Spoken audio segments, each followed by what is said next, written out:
14 vezes 30.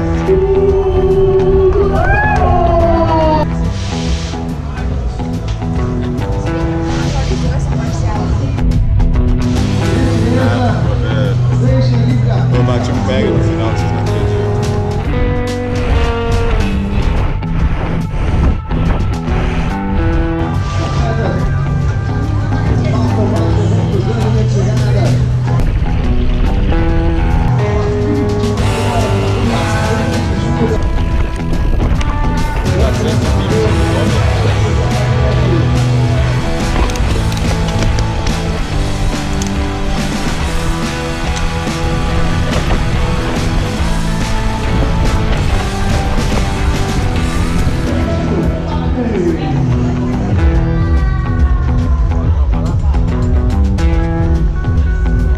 Pessoal, essas são algumas imagens do 24 horas de mountain bike que eu participei no último final de semana lá em Costa Rica.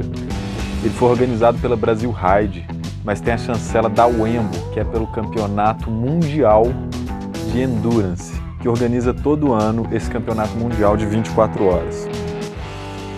Então, respondendo as primeiras perguntas que a maioria das pessoas fazem sobre como funciona uma prova de 24 horas, e aí eu vou contar para vocês o que foi que aconteceu aí nesse final de semana que deixou todo mundo tão quebrado assim.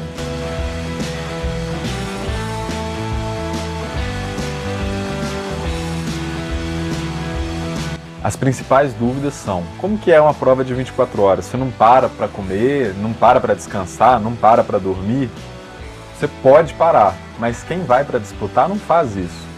Então você fica o tempo inteiro ali, é um circuito, esse circuito da prova em Costa Rica tinha 30 quilômetros. Então a gente dava uma volta de mais ou menos 1h30, 1h45 e passava pelas tendas de apoio. Você quase não perde tempo para entrar na tenda de apoio, não perde nada. Então a cada volta você entra na tenda de apoio, pega o tanto de comida que quer e vaza. Alguns atletas param, fazem massagem, fazem algum procedimento enquanto a equipe deles lubrifica a corrente, limpa. E eu levei uma bike de backup. Isso mudou toda a dinâmica da prova. Os organizadores sabem disso, então eles já te entregam 2 placas. Você tem 2 numerais com 2 chips, um para cada bicicleta. Então quando você completa uma volta, você pode trocar de bicicleta se der algum problema e tal. Então eu usei isso para não levar nenhuma ferramenta, eu larguei completamente livre. Se eu desse algum pau, eu jogava uma bicicleta lá no ponto de apoio e saía com a bike de backup. Além disso, eu fui com bicicletas de backup bem diferentes. Uma foi a Spark RC, que ela tem 100 mm de curso, e a outra foi a Spark 930, que tem 120 mm de curso e tem um canote retrátil. Isso, assim, vou contar para vocês melhor como que foi que eu utilizei. E aí sim, a prova passa pelo período noturno, você precisa de farol para passar dentro da pista, a pista não é iluminada, é mountain bike puro. E eu já participei dessa corrida lá na Austrália, em 2013. Eu fui o único sul-americano a participar lá, foi essa medalha aqui, essa placa 105. Eu fui o único sul-americano a participar lá. E eu conversei com o Russell, o organizador, falei com ele, a gente podia trazer essa prova para o Brasil. E aí, depois de algum tempo, ele e o Mário Roma entraram em contato e isso deu certo. Então, ter um campeonato mundial no Brasil foi algo muito legal que o Mário Roma conseguiu colocar aqui dentro, conseguiu negociar isso com esse cara que é australiano. A Wembo é uma organização mundial, mas está localizada lá na Austrália. Então isso é um ponto maneiraço para o Brasil, a gente tem um campeonato mundial aqui. Quem ganhou foi um canadense, ele já é tricampeão. Então a gente analisa algumas coisas assim de uma prova de 24 horas. Bagagem é uma coisa muito importante. O cara que já competiu várias vezes, o Corey, ele tem um histórico, já fez vários 24 horas, já é tricampeão. Eu já competi com esse cara lá na Mongólia, na Austrália em 2013 a gente competimos na Mongólia também em 2014, ele ganhou lá. Então, bagagem é uma coisa que faz toda a diferença. A gente está acostumado a ouvir os nomes famosos no cross-country, Nino Schutter, Henrique Avancini, os mais antigos um pouco, Salser, Absalom. No 24 horas, nessas modalidades de ultra, tem alguns nomes que são famosos também. E, cara, a sensação de fazer uma prova dessa é muito louca, porque Você começa a pedalar meio-dia e vai até o meio-dia do dia seguinte. Então o sol começa a se pôr, você vai, bota farol na bicicleta. Eu já deixei meus faróis na bicicleta de backup. Então quando começou a escurecer, eu joguei para lá, deixei na tenda de apoio a minha bicicleta que eu estava usando, que era a RC Team, e já saí com essa Spark mais brutona, mais estruturada. Ela me deu uma segurança bizarra nas descidas. E para um período da noite isso é mais importante. Você não enxerga direito algum buraco, alguma coisa que está acontecendo. E você ter uma bicicleta um pouco mais pesada, mas com um pouco mais de suspensão, um canote retrátil, isso te deixa legal. Inclusive teve uma descida lá que a maioria das pessoas estavam comentando. Por ser uma prova de 24 horas, ninguém iria arriscar ficar descendo ela em cima da bike. Ia preferir colocar a bicicleta nas costas e empurrar, porque era uma descida mesmo perigosa. Na primeira volta eu fiz isso, todas as voltas durante o dia eu fiz isso, mas quando chegou o período noturno e eu estava com a bicicleta mais estruturada, mais centro de gravidade mais baixo, eu podia passar por essa descida. Mesmo estando escuro, com a visibilidade pior, a bicicleta com canote retrátil foi legal lá. Em compensação, claro, uma bicicleta mais pesada, então tinha uma subida de asfalto ali que devia ter uns 2 quilômetros. Eu sentia que a bicicleta rendia menos. Então quando o sol nasceu, eu troquei de novo de bicicleta, peguei a Team e fui redondo. A única coisa que me incomodou nessa bicicleta que eu usei durante a noite é porque estava com o selinho original dela. E não é uma bicicleta assim feita para tão longa distância, né? Era um selinho igual esse. É um selinho muito de performance. Então, para prova de XC e tal, ele é perfeito, ele é mais leve, ele não vira um sofazão, então é ótimo para isso. Prova de até 4, 5 horas, ótimo. Mas para prova de 24 horas, eu pelo menos prefiro colocar um negócio mais confortável. Cara, e é uma loucura, você tá no meio da pista, assim, 18 horas de prova, 19 horas de prova, e aí vinha uma menina do meu lado, com a bicicleta um quarto do valor da minha, e vinha toda animada, conversando, fazia uma pergunta, e eu respondia igual um zumbi, tipo, não, não sei. E ela agradecia e saía pedalando, porque era uma pessoa que estava no quarteto, então estava mais descansada, quarteto ou sexteto. Tiveram também as categorias, quarteto, sexteto e dupla. E aí o pessoal do quarteto, sexteto e dupla está muito mais descansado, você naturalmente não consegue acompanhar essa galera. Então eu via, tomava uma bina dessa menina, várias vezes aconteceu, menina, menino, velho, véia, gordinho, todo mundo te passa, e se você ficar achando que você tem que acompanhar essa galera, que você tem que ir no ritmo deles, porque você acha que você anda mais que eles, você vai rodar. Você vai pagar essa conta depois, porque são 24 horas, você tem que fazer a sua prova. E aí tem uma galera da solo que faz isso, acelera, te dá uma volta, ainda no período do dia, antes de ficar de noite, eles te dão uma volta. Essa galera, ou eles vão pagar a conta depois, ou é porque realmente estão mais fortes que você. Cara, eu fiquei em terceiro lugar, fiquei muito satisfeito, esse aqui é o troféu de lá. Quando eu competi na Austrália, eu fiquei em segundo, isso foi em 2013. Tem uma galera muito forte aí do Brasil que nunca competiu 24 horas e brilhou nesse ano. O Mário Veríssimo da Hoje era um dos principais atletas que estava representando o Brasil, foi para disputar com o Corey e chegou perto, é maneiro isso. E aí tem toda uma estratégia de cronometragem que os atletas têm que ficar ligados enquanto eles estão na pista. Até 23 horas, 59 minutos, 59 segundos, ou seja, enquanto ainda tem 24 horas de prova, você é permitido abrir uma volta. Então, pode ser que dê mais de 24 horas de prova. O meu deu 24 e 36 minutos, porque eu abri a última volta com mais ou menos 23 horas. E aí deu 1h30 a volta. E aí você tem que fazer as contas se o atleta que está atrás ou na sua frente, quando que ele vai fechar a última volta dele, se vai dar tempo de abrir mais uma ou se aquela realmente é a última volta. Então tem toda a equipe que fica lá analisando os tempos dos atletas que estão próximos ao atleta que eles estão apoiando, para ver qual que é a estratégia, se abre mais uma volta, se pode parar por ali na hora que a corrida está acabando. E eu brinquei com o pessoal lá que essa é uma competição mais de nutricionista do que de ciclista. O que acontece é o seguinte, são 24 horas e você tem que comer direito. Então quem não dá conta de comer, quem não prepara a comida certa, quem fica de onda com isso, vai rodar. Eu preparei para mim macarrão, batata doce, batata inglesa, fiz essas barrinhas de proteína, que eu botei umas fotos aí. Depois, se o Rafa autorizar, a gente pode fazer uma sessão Ana Maria Braga, colocando um tanto de receita. E cada atleta come uma coisa. Mano, o Denis, que tava lá comigo, é de Rio Preto, o cara só comeu azeitona e pão de bisnaguinha.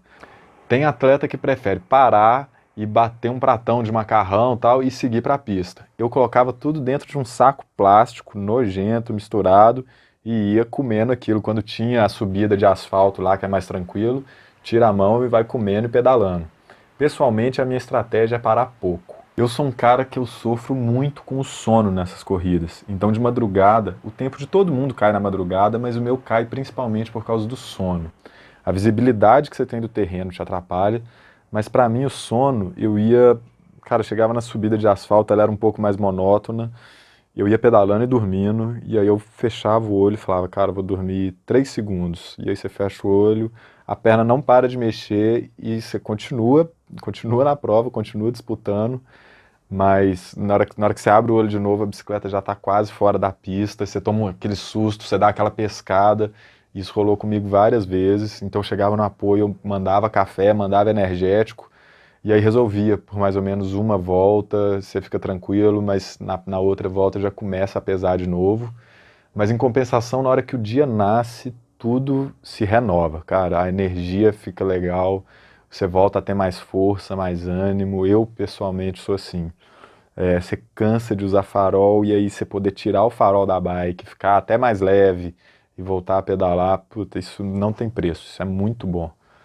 Cara, e a corrida foi muito forte. A galera simplesmente botou para baixo. Tinha nego batendo pega até o final.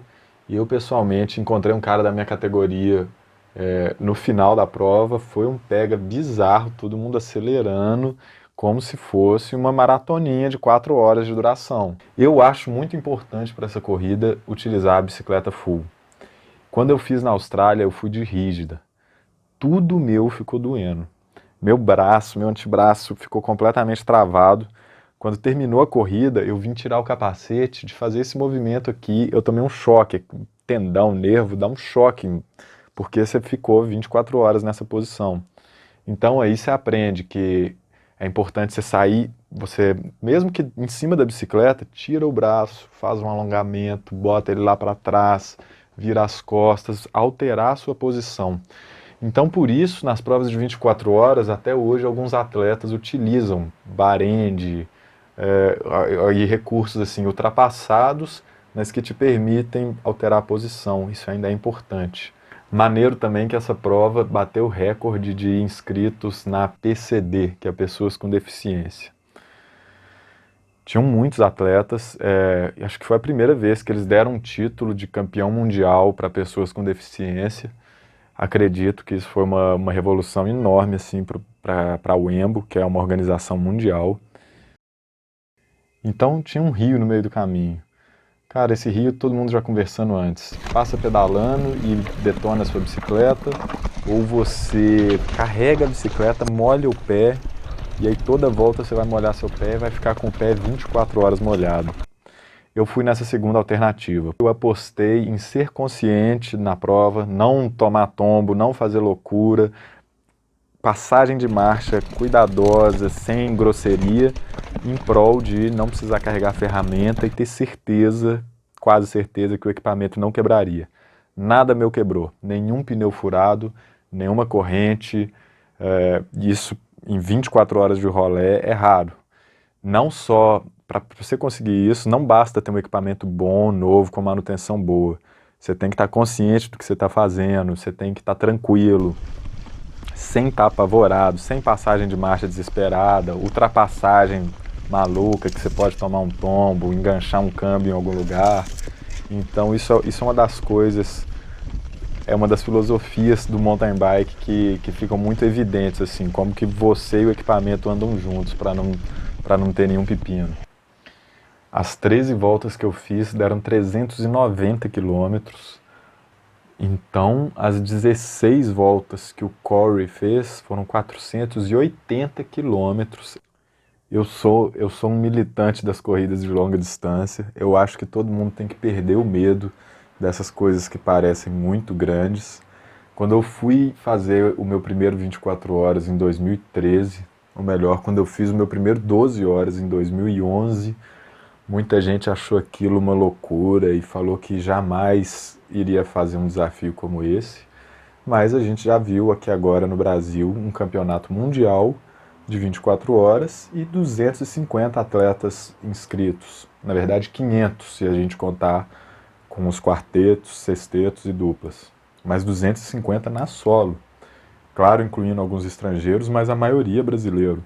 Quando o senhor Mário Roma começou com essa ideia de fazer uma corrida chamada Brasil Ride, de 7 dias de duração, todo mundo também falou que aquilo era loucura e questionou se teria coragem de um dia fazer aquilo. Mas hoje é a corrida mais cobiçada que tem e muitos atletas já fizeram ela.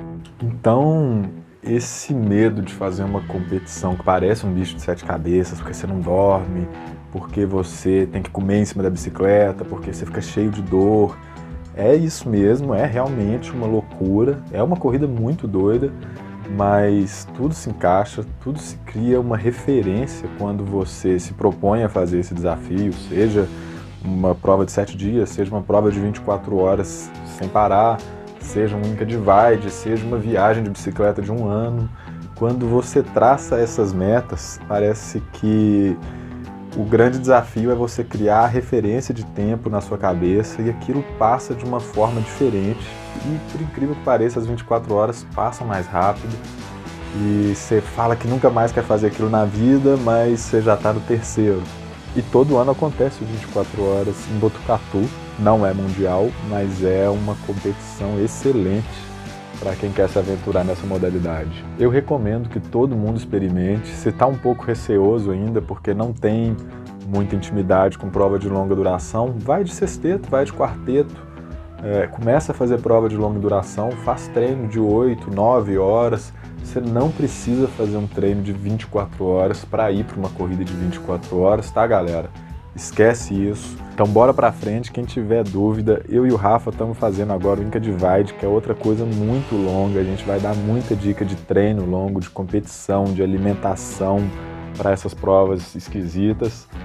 E vamos com a gente, que é um tipo de prova muito maneiro. Espero vocês lá. Valeu todo mundo que torceu, gente. Eu recebi muita mensagem aqui, o pessoal comentou na transmissão ao vivo que a prova fez. Me deu uma força muito legal, valeu demais. Um abraço e até a próxima doideira.